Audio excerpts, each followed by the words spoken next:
من طرائف اللغة العربية كان أحد الأشخاص الذين لا يتكلمون بحرف الراء بسهولة يقال له الدغ بلغة اليوم. قد اعتاد أن يجلس في مجلس الخليفة، وكان شهيرا بقوة لغته وعظيم حجته.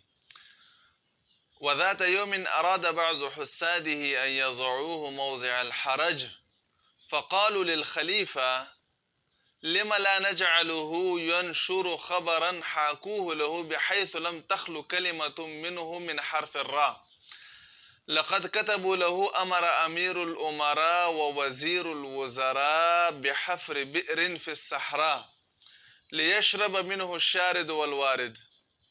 فانظروا أن كل هذه الكلمة تحتوي على حرف الراء.